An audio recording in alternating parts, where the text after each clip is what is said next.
Deixa eu falar uma coisa para vocês. Nós estamos num período de decisão. E a palavra de Deus nos ensina muito, nos dá dicas para refletir sobre esse período de decisão. E eu queria falar com vocês hoje sobre uma parábola, está em Lucas capítulo 16. É a parábola do mordomo infiel. Quem lembra da parábola do mordomo infiel? Muito bem. Jesus falava para os seus discípulos, para alguns fariseus, e falou a história de um homem rico que tinha um mordomo, um administrador. E esse administrador esbanjava, esse administrador era infiel, esse administrador era corrupto.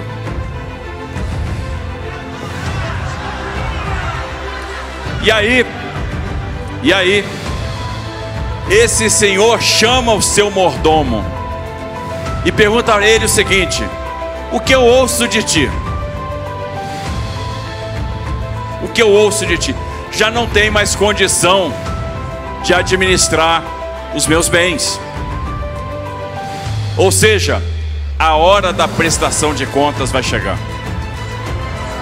E o Senhor resolveu não estar com aquele mordomo infiel, não ficar mais com aquele administrador infiel. E eu pergunto para vocês: vocês querem o administrador infiel, o mordomo infiel de volta?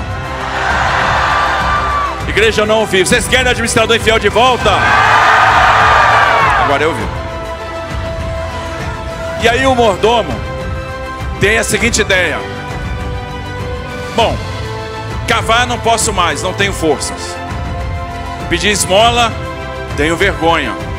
Ah, vou chamar os devedores do meu senhor. Vem cá você. Quanto você deve? 100 porções de azeite, registra 50, paga 50. Aí você, 100 alqueires de trigo, registra 80, paga 80. Ou seja, ele começou a negociar com os devedores do seu senhor. Esses devedores não sabiam que aquele administrador infiel tinha autorização para estar fazendo o negócio em nome do seu senhor. Ou seja, ele começou a negociar pensando já no dia seguinte, pensando no dia em que ele ia ter que prestar contas. Ele começou a fazer a sua poupança. E aí Cristo nos ensina uma lição muito importante: que os filhos das trevas são mais astutos que os filhos da luz. Ele nos ensina que muitas vezes os filhos das trevas são mais prudentes, mais diligentes que os filhos da luz. E a parábola, no final das contas, nos fala sobre prudência, sobre diligência. E nós, filhos da luz, temos que ser diligentes com os nossos bens. E quais são os nossos bens? A nossa vida. Para aqueles que têm aqui seus ministérios, para os pastores, para os obreiros, os seus ministérios, a sua igreja, que tem que pregar o evangelho, trabalhar na caridade. Nós temos que ser diligentes com o nosso estado, nós temos que ser diligentes com o nosso país. Não dá para deixar o mordomo infiel voltar, porque Cristo ensina ainda que aquele que é infiel no pouco será infiel no muito. Aquele que é infiel no pouco será infiel no muito. E não dá para servir a dois senhores. Não dá para servir a dois senhores. Então isso nos ensina, isso tem muito a ver com o momento que nós estamos passando. Porque observe o que nós estamos passando. O Brasil passou tudo que podia ter passado nesses últimos anos. Recessão na Argentina, desastre Brumadinho, crise do Covid, crise hídrica, guerra da Ucrânia. E quanta gente torceu contra o nosso Brasil. Quanta gente torceu para dar errado. E o que aconteceu? Tinha um presidente da República que clamava ao Senhor. Tinha um presidente da República que ajoelhava. Quando eu penso num presidente da república que clamava ao Senhor, eu lembro de Samuel. Porque o povo de Israel também passou por dificuldade. O povo de Israel perdeu batalhas para os filisteus. Levaram a Arca da Aliança, que simbolizava a presença de Deus no meio do povo de Israel. E quando a fé faltou, quando vários israelitas pensaram, o que eu devo fazer? Eu vou adorar deuses pagãos. Samuel clamou ao Senhor. E o que o Senhor respondeu? O que o Senhor fez? O Senhor levou confusão ao exército filisteu. Os israelitas venceram batalhas, recuperaram os territórios, recuperaram a Arca da Aliança, e Samuel ergueu a pedra da ajuda, Ebenezer, e disse: até aqui nos ajudou o Senhor.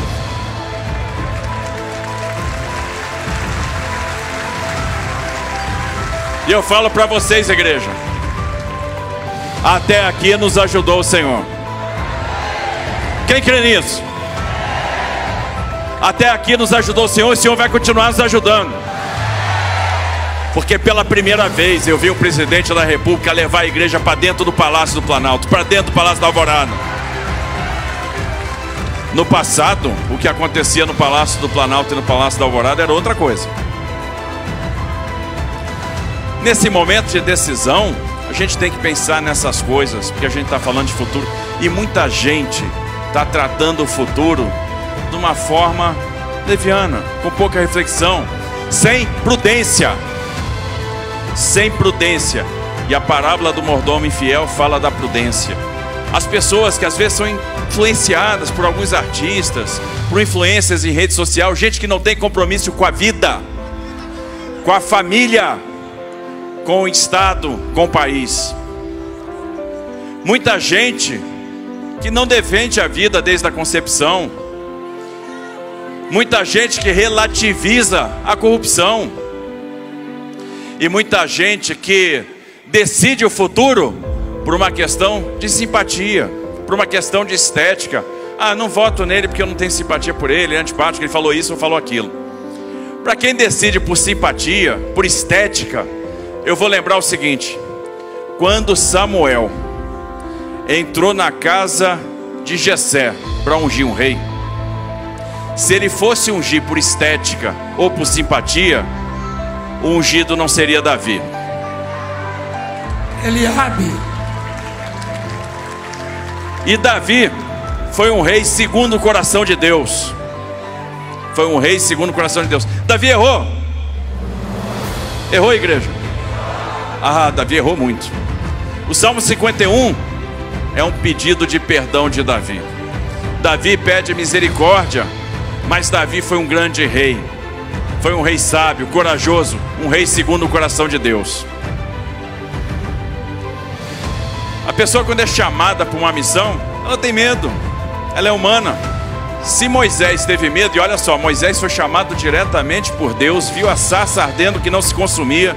Deus falou com ele: antes de você entrar aqui, tira o seu sapato, você vai entrar em solo sagrado.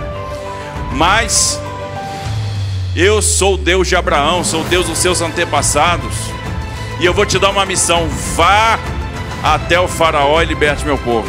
E o que Moisés fez? Sentiu medo. Moisés disse: eu vou lá? Vou nada, coisa nenhuma, manda outro. Só que aqui Deus disse para ele no momento seguinte: eu sou contigo. Deus é contigo.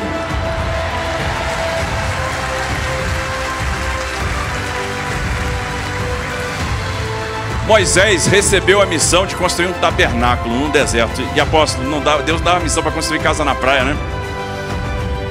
Era tabernáculo no deserto. E ele disse inclusive com que material que ele ia fazer. Acácia. Quem conhece a acácia aí? A acácia é uma madeira torta, dura, difícil de trabalhar, de aplainar. E às vezes o pessoal fala: o presidente falou palavrão. A madeira é torta, a madeira é dura, mas é a madeira escolhida. A madeira escolhida. E eu vou dizer para vocês o seguinte: eu acredito muito no futuro do Brasil. Eu acredito muito na bênção. Quem acredita na bênção aí?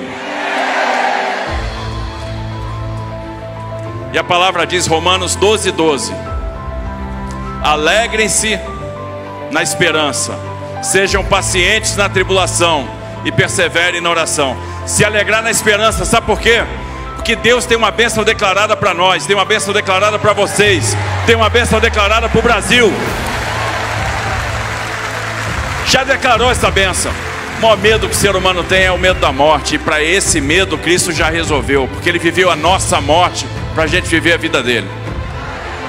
E Deus tem uma bênção declarada para o Brasil, que o Brasil vai ser próspero. E o Brasil vai ser próspero porque o bem vai vencer o mal. Quem acredita? Sejam pacientes na tribulação, porque não significa que não vai ter tribulação. Vai ter tribulação, mas nós vamos superar a tribulação. E sejam perseverantes na oração, porque a oração cria intimidade com Deus por meio do Espírito Santo. Então o pedido que eu posso fazer à igreja aqui: vamos orar. Vamos orar para que Deus dê sabedoria ao presidente, dê força ao presidente, porque a bênção vai chegar, a vitória vai chegar, e eu não tenho dúvida. Quem crê nisso? Quem crê que esse país vai ser abençoado? Então vamos orar, e não só orar, irmãos. Vamos trabalhar, porque vai valer a pena. Vai ser a vitória da prosperidade. Que Deus abençoe vocês. Você está vendo? Quando é que você viu um ministro, um governador pregar desse jeito?